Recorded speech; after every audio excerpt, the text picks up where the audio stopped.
Donc dans cette vidéo, nous allons commencer la deuxième partie sur le chapitre dérivation. Donc cette deuxième partie va parler des fonctions dérivées. Alors avant ça, je vous ai mis un petit paragraphe sur Sir Isaac Newton qui a une importance dans la découverte de la dérivation. Donc je vous laisse lire le paragraphe et je passe directement à la définition numéro 1. Donc on vous dit, dire qu'une fonction f est dérivable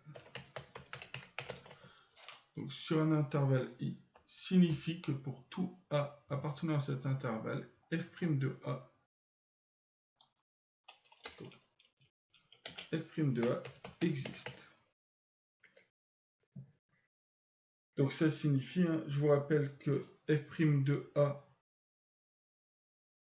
c'est un nombre dérivé. Donc si pour tout petit a appartenant à l'intervalle, si à chaque fois les nombres dérivés existent, ça veut dire que la fonction f est dérivable. De la même façon, on va dire que soit f maintenant une fonction dérivable sur un intervalle i, on va appeler fonction dérivée de f, qu'on va noter f', donc on note f',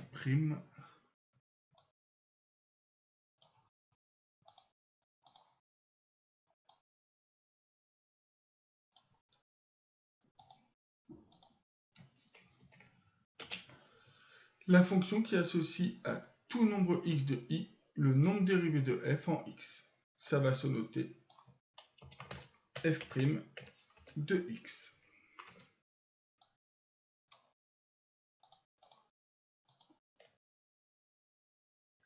Remarque. Alors, en physique, vous allez voir ce que l'on appelle des notations différentielles, qui va être donc dy sur dx. Et si vous voulez faire le lien avec les mathématiques, vous allez avoir en fait f' de x égale dy sur dx si vous avez y égale f de x. Donc, je vous laisse en parler avec votre professeur de physique. Vous allez voir notamment ce que sont ce qu'est la vitesse instantanée, par exemple, avec le mouvement d'un mobile, où vous aurez donc ce genre de notation, mais vous pourrez aussi avoir une notation du style x' de t, où attention, ici la fonction sera x finalement, et la variable sera t. Mais je ne vais pas en parler plus, vous verrez ça avec vos professeurs de physique. Donc nous allons pouvoir maintenant parler des fonctions dérivées de référence. Première fonction dérivée qui va nous intéresser, la dérivée d'une fonction constante. Donc si vous prenez k un réel et f une fonction constante, elle sera forcément définie sur grand R par là, f de x égale k. On vous dit alors que f est dérivable. F est dérivable, ça signifie quoi? Ça signifie que pour tout a appartenant à i, les nombres dérivés existent. Et donc on va vous dire f' de x, c'est-à-dire donc f' de x, vous avez f' qui est la fonction dérivée. Donc f' de x, c'est quand vous allez avoir finalement tous les nombres, quand vous allez vouloir calculer tous les nombres dérivés, quelle que soit la valeur de x. Et bien ça, je vous dis que c'est égal à 0. Donc nous avons plusieurs façons de prouver cette propriété. Première façon, on dit qu'une fonction constante n'est rien de moins qu'une fonction affine particulière. Et cette fonction constante a pour coefficient directeur 0. Et vous avez une propriété dans la première partie du chapitre dérivation qui vous dit que le taux de variation d'une fonction affine est son coefficient directeur. Et le coefficient directeur, donc je vous rappelle, d'une fonction constante, c'est 0. Mais moi j'ai envie de faire la preuve un petit peu plus compliquée où on va utiliser la limite du taux de variation.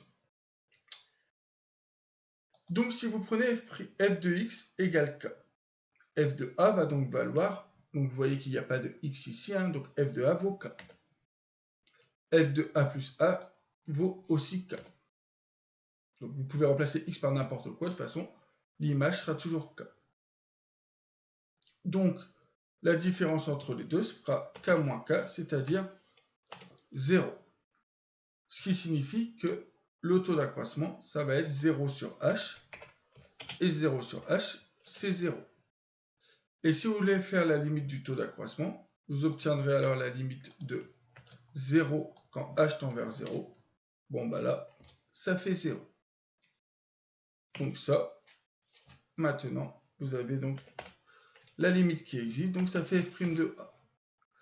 Donc regardez la méthode, vous avez pris a un réel, donc on vous dit en fait que pour tout réel, vous avez f' de a qui vaut 0. Donc ainsi, quel que soit le nombre réel a, f est dérivable en a et f' de a égale 0. Donc maintenant, remplacer a par x, hein, ça fait f' de x égale 0. Application numéro 1, donc dériver la fonction définie sur grand R par f de x égale 5. Donc pour ce faire, voici la rédaction que je vous propose. Je réécris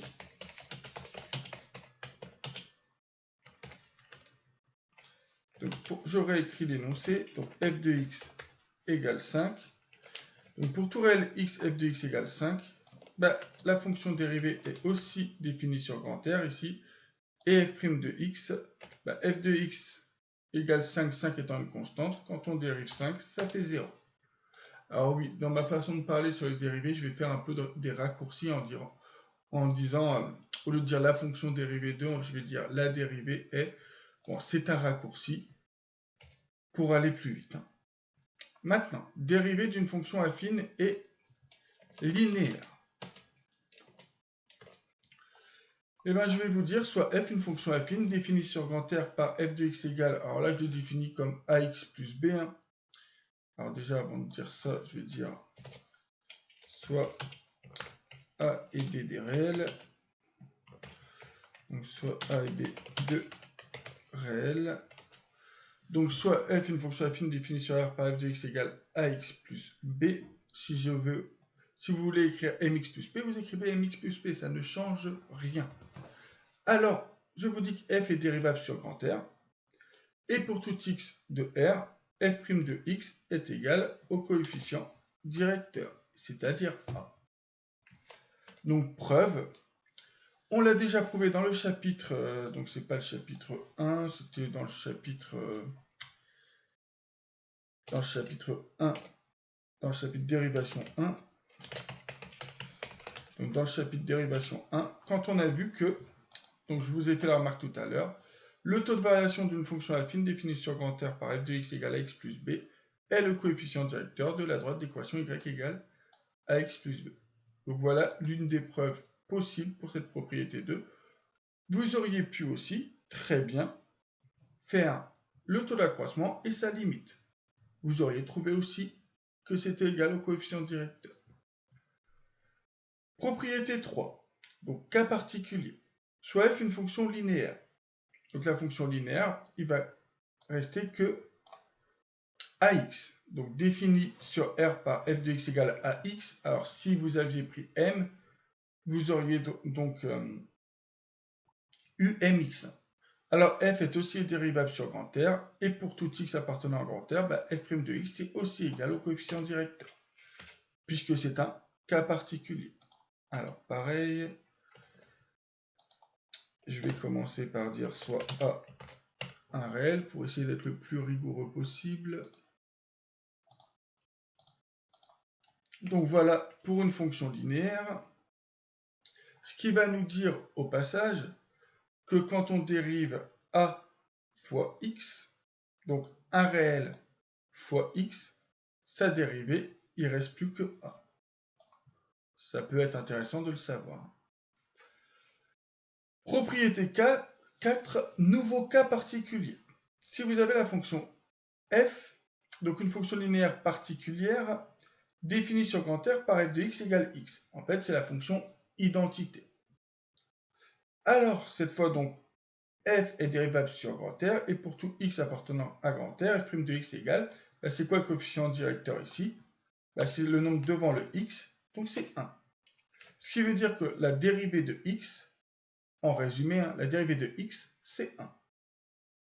Donc, vous avez donc là maintenant déjà 4 propriétés.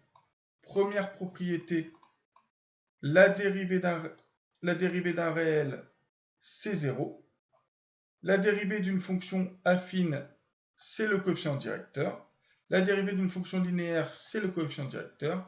La dérivée de x, c'est 1. Alors attention, j'insiste, je fais des résumés dans ma façon de parler. Du coup, application numéro 2, on va vous demander de dériver cette fonction affine. Donc, on a deux façons de dériver cette fonction affine. Donc, première façon, on va dire d'agir. Donc, d'abord, pour tout réel x, donc moi, je recopie l'énoncé. J'aime bien avoir le f de x devant moi. Et donc, je vais dériver. Alors, première façon de voir, vous dites c'est une fonction affine, donc c'est égal au coefficient directeur.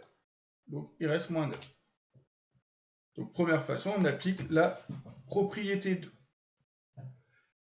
Deuxième façon, on peut finalement... non, je ne vais pas parler de deuxième façon, puisqu'il me manque des théorèmes pour en parler. Donc, on en reparlera plus tard. Donc, là, f de x égale moins 9x plus 3 quarts, fonction affine, donc sa dérivée, c'est le coefficient directeur moins 9. Vous verrez plus tard ce qui se passe quand on fait la dérivée d'une somme. Donc, quand on fait la dérivée d'une somme de fonctions, vous verrez ce que ça fait. Je pense que vous pouvez deviner en mélangeant les propriétés déjà vues. Ensuite, dérivée d'une fonction puissance. Donc, on va dire soit n un entier relatif non nul et f une fonction définie par f de x égale x puissance n. Alors, je vous dis que f est dérivable et que f' de x, c'est égal, donc f' de x est égal, le n, je le descends, fois x puissance, j'enlève 1 à la puissance. Donc, c'est comme ça que moi, j'apprends à mes élèves la dérivée d'une fonction puissance. Vous avez x puissance n, pour le dériver, vous prenez ce n ici, vous le descendez, et vous enlevez 1 à cette puissance. Je vous dis que si n est strictement positif, alors la fonction f va être définie et dérivable sur grand R. Par contre, si n est strictement négatif, vous allez avoir en fait x puissance un nombre négatif, ce qui va en fait vous... un nombre à une puissance négative, en fait, c'est l'inverse. Ça va être un inverse. Et si c'est un inverse, ça veut dire que x va se retrouver au dénominateur. Et si x se trouve au dénominateur, vous devez enlever 0. Donc on va dire que c'est défini et dérivable sur l'intervalle moins l'infini 0 et sur 0 plus l'infini, 0 exclu. Je ne fais pas la preuve de cette propriété numéro 5 parce qu'il nous manque un bagage mathématique que vous verrez en terminale qui est le raisonnement par récurrence. Ensuite, propriété 6, cas particulier. On va prendre la fonction carré. La fonction carré n'est rien d'autre qu'une fonction puissance. Donc la fonction carré définie sur R par f de x égale x au carré. Alors je vais vous dire que f est dérivable sur grand R et que pour tout x appartenant à grand R, f' de x égale, et je vous ai dit, le 2 on le descend. Et on enlève 1 à la puissance. Et 2 moins 1, ça fait 1. X puissance 1, c'est x. Preuve, il suffit ici de remplacer dans la propriété 5 n par 2.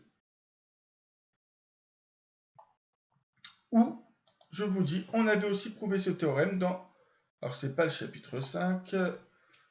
Enfin, si c'est peut-être le chapitre 5, on va dire dans le chapitre dérivation 1. Donc, dans le chapitre dérivation 1, on avait fait déjà la preuve de ce théorème-là. On avait calculé la limite du taux d'accroissement et on avait trouvé que c'était f' de a égale 2a. Vous remplacez a par x, ça fait f' de x égale 2x. Encore un cas particulier pour la fonction cube. Fonction cube est définie sur grand R par f de x égale x au cube. Alors f est dérivable aussi sur grand R. Et si je dérive x au cube, je descends le 3. Et au 3, j'enlève 1, ça fait x au carré. Donc vous avez descendu le 3, donc 3x au carré.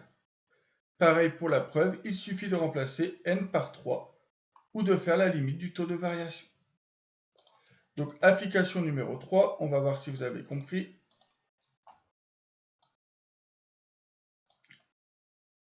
Vous avez donc pour tout réel x,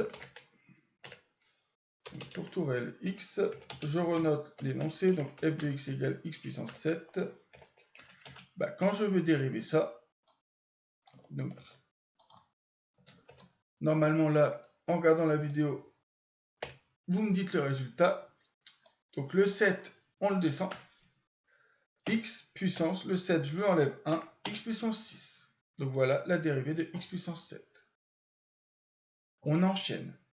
Dérivée d'une fonction inverse.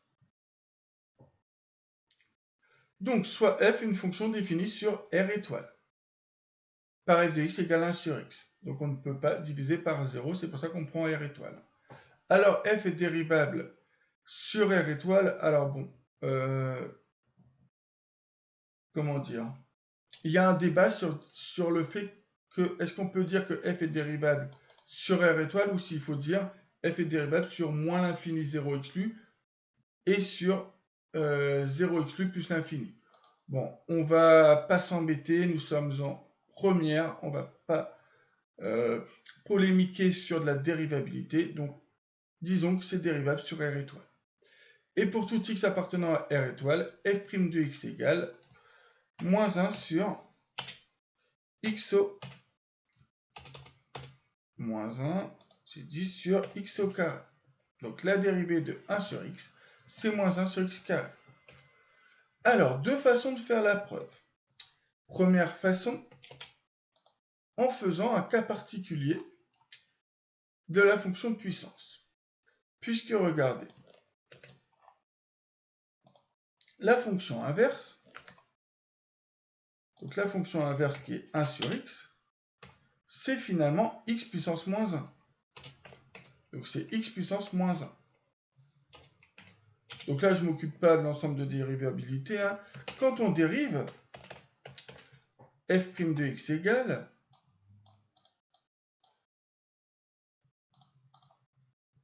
donc quand on dérive, on a dit que le moins 1, on le descend.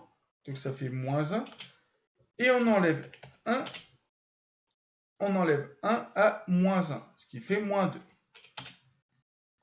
Au final, vous avez moins x puissance moins 2. Et normalement, vous devez savoir que x puissance moins 2, c'est 1 sur x au carré. Donc, preuve 1. Donc, première preuve.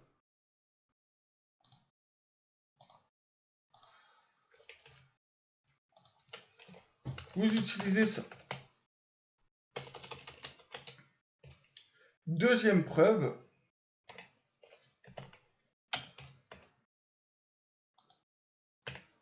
Donc, deuxième preuve, on va utiliser le taux d'accroissement. Et je trouve très intéressant de le faire aussi avec le taux d'accroissement.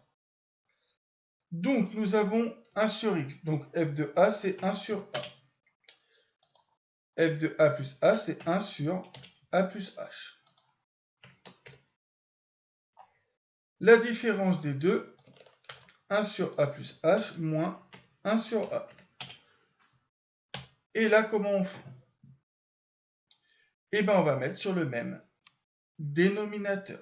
Donc ici, je vais multiplier par a. Donc au dénominateur et au numérateur, et là par a plus h au numérateur et au dénominateur. Donc je vais le faire. Donc ici j'ai dit je multiplie par a, donc je multiplie par a là et je multiplie par a là, mais je mets du coup des parenthèses. Et là j'ai dit que je multipliais par a plus h. Donc ici je multiplie par a plus h. Donc faites attention à la place du moins, il est bien entre les deux traits de fraction. Donc nous avons le même dénominateur qui est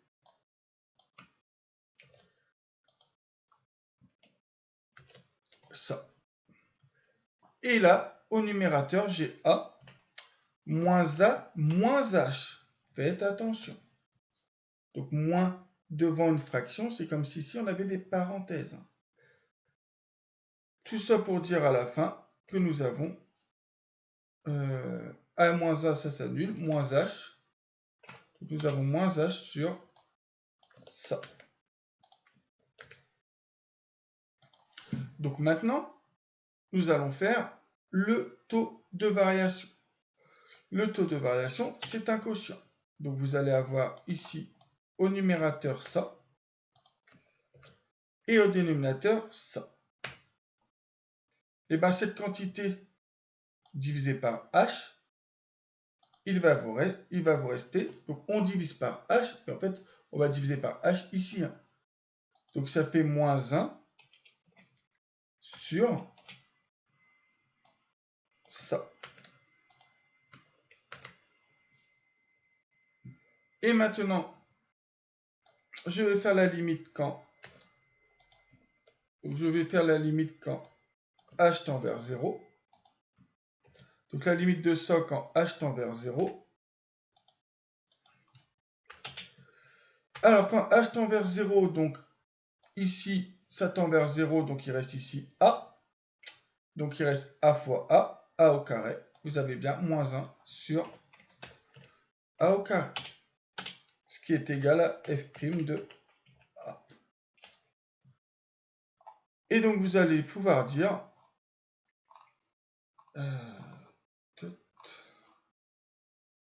je vais reprendre cette phrase-là. Vous allez pouvoir dire ainsi, quel que soit le nombre réel a, f est dérivable en a, et f' de a ici égale moins 1 sur a carré. Donc on a travaillé avec des a parce que, pour ne pas embrouiller avec le f de x égale 1 sur x ici, mais remplacer ici a par x, ça fonctionne de la même manière. Voilà pour la dérivée de la fonction inverse. Ensuite, nous allons avoir la dérivée d'une fonction racine carrée. Donc attention, cette fonction racine carrée n'est définie que sur l'intervalle 0 plus l'infini. On prend le 0 pour la définition de la fonction racine carrée. Par contre, on vous dit que la fonction f est dérivable sur 0 exclu plus l'infini. On verra pourquoi.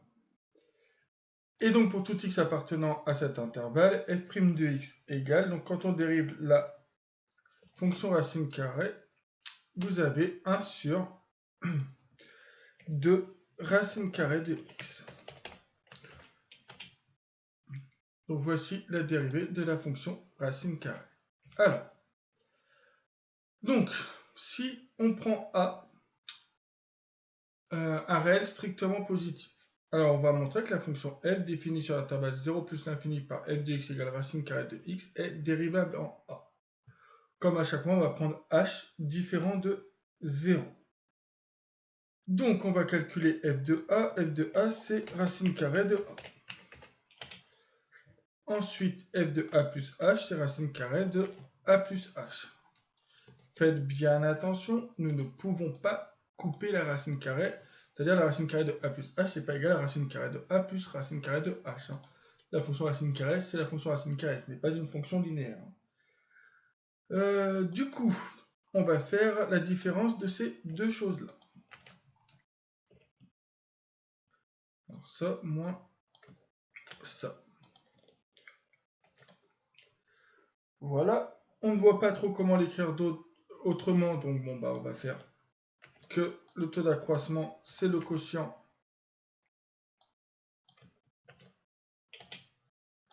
donc ça sur H. Et donc on va vouloir ici, donc on va vouloir transformer cette écriture. Et je vous ai déjà donné l'astuce quand on avait fait en seconde les variations d'une fonction racine carrée, où à un moment donné on était confronté aussi à quelque chose de ce genre. Donc ici pour... Donc le problème, hein, c'est en fait quand on va faire la limite, à la limite on va avoir un zéro dénominateur, c'est ce qu'on veut éviter. Hein. Le but ici quand on fait le taux d'accroissement, c'est de ne plus avoir de h tout seul, donc de h fois au dénominateur. Donc ce que l'on va faire, c'est qu'on va prendre ça. Alors, non. On va prendre ça là, et on va le multiplier par ce qu'on appelle sa quantité conjuguée. Au numérateur et au dénominateur. La quantité conjuguée, c'est ça. Mais au lieu d'avoir un moins au centre, on va avoir un plus.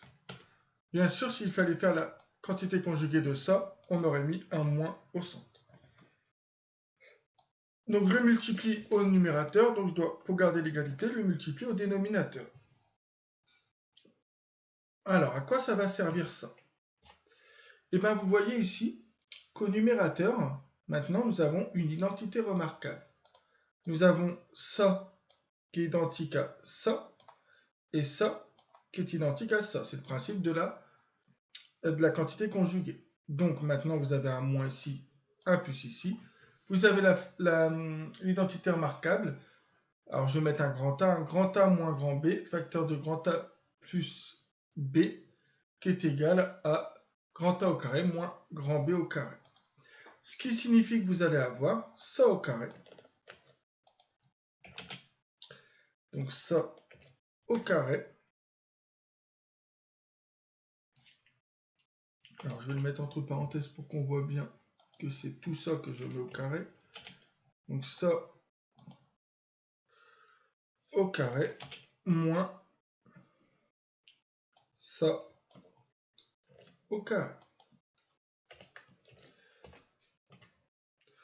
Et au dénominateur, on a ça. Pour l'instant, on n'y touche pas. Vous obtenez du coup, vous obtenez au numérateur la racine carrée de a plus h, tout ça au carré. Alors, au passage, hein, ça c'est strictement positif. Hein. Vous avez a strictement positif, vous lui rajoutez un nombre, c'est strictement positif. Donc vous avez a plus h, et racine carrée de a, tout ça au carré, reste a. Tout ça sur le dénominateur ici. Vous avez a et moins a qui disparaissent, donc il reste juste h sur le dénominateur. Et au final, vous avez au numérateur h, vous avez au dénominateur h fois, donc on peut simplifier par ce h. Alors faites attention quand on simplifie par le h, en haut, ne me dites pas qu'il reste 0.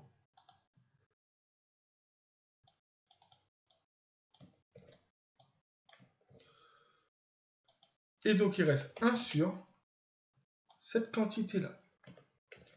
Et vous allez voir que ça va tout changer. Ici, quand on faisait la limite quand h tend vers 0, on avait le problème de entre guillemets divisé par 0. J'insiste, entre guillemets. Par contre ici, faites la limite en 0 de ça. Donc on va le faire. Ça c'est égal donc à la limite quand h tend vers 0 de cette quantité-là.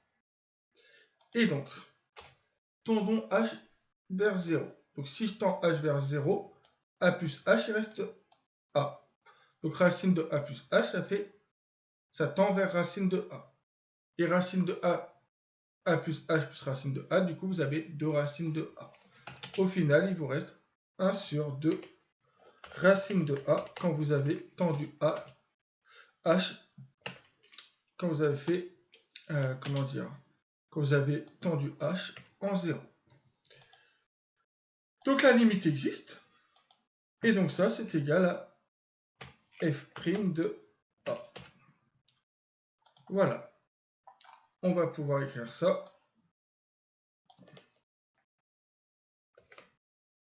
Donc ainsi, quel que soit le nombre réel a ici, c'était a différent de 0. A différent de 0. Vous aviez f' de a. Et là, c'était a. Excusez-moi. Du coup, je vais reprendre ça. Donc, ainsi, quel que soit a, donc cette fois, c'est strictement positif. F est dérivable en a et f' de a va être égal à 1 sur 2 racines de a. Remplacez a par x et vous aurez la fonction dérivée.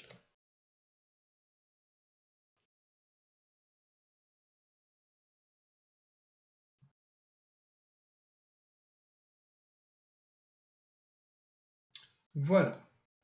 Alors, la preuve n'est pas réellement terminée. Il va falloir montrer aussi que cette fonction n'est pas dérivable en 0. Donc, montrons que la fonction racine carrée, donc que la fonction racine carrée n'est pas dérivable en 0. Donc on va calculer ici, on va remplacer a par 0.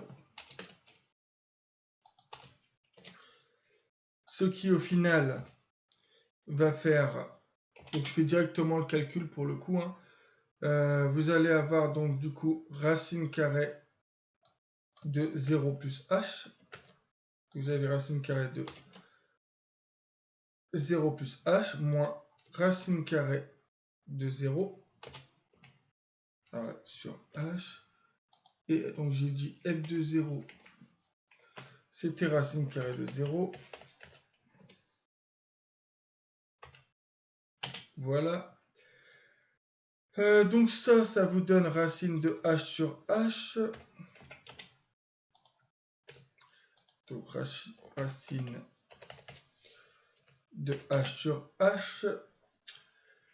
On va multiplier par racine carrée de h au numérateur et au dénominateur. Donc je multiplie par ça au numérateur et au dénominateur. Donc là, hop. Et donc ici, ça, pour finalement avoir que vous obtenez h sur h racine de h. Vous simplifiez par h ici et ici, il vous reste 1 sur racine carrée de h. Alors pourquoi j'ai fait ça?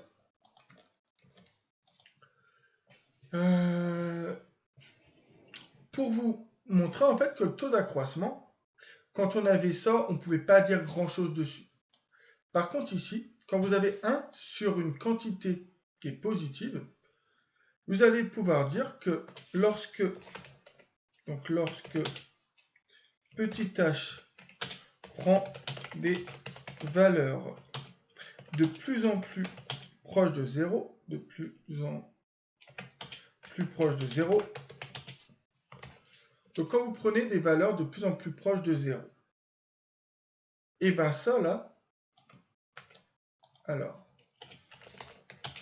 ça, vous pouvez essayer avec votre calculatrice, ça ici, ça va prendre en fait des valeurs de plus en plus grandes. Prend des valeurs de plus en plus grandes. Donc quand h prend des valeurs de plus en plus proches de 0, vous allez avoir 1 sur racine de h qui va prendre des valeurs de plus en plus grandes. C'est-à-dire, c'est justement l'un des cas où la limite n'existe pas en fait. Puisque la limite, ça va être, la limite va tendre vers plus l'infini. Et si ça tend vers plus l'infini, ça signifie que sa limite n'est pas un nombre réel. Donc, on va l'écrire.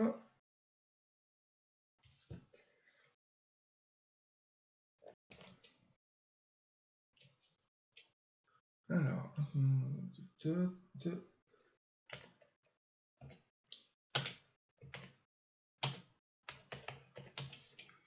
donc, et ne tend pas vers un nombre réel.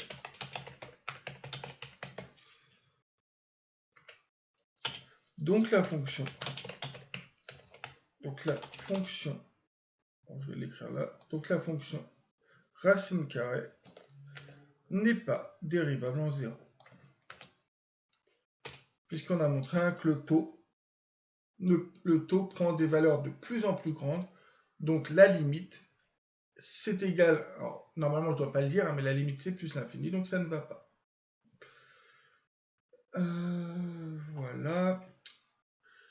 Et en fait, on va pouvoir résumer tout ce que l'on a vu là en un tableau.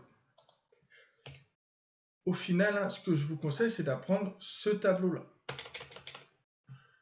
Donc, quand vous avez une constante, la dérivée, c'est 0. Alors, pour cette partie-là, ne vous en occupez pas.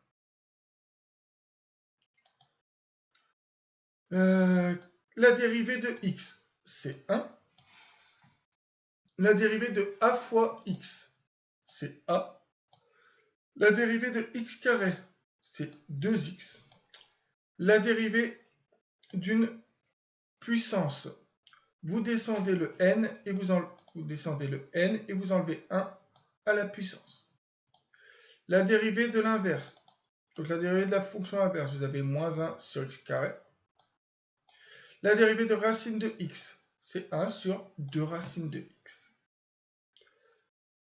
Donc c'est ainsi que va se conclure la première partie sur ce chapitre. Donc là, nous avons vu les fonctions de dérivée de référence.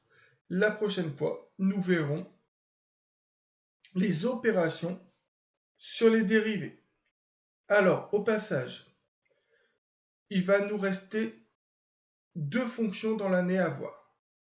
La fonction valeur absolue, que je vais mettre à la fin de l'année, tout simplement parce que il faut que je gagne du temps par rapport aux E3C.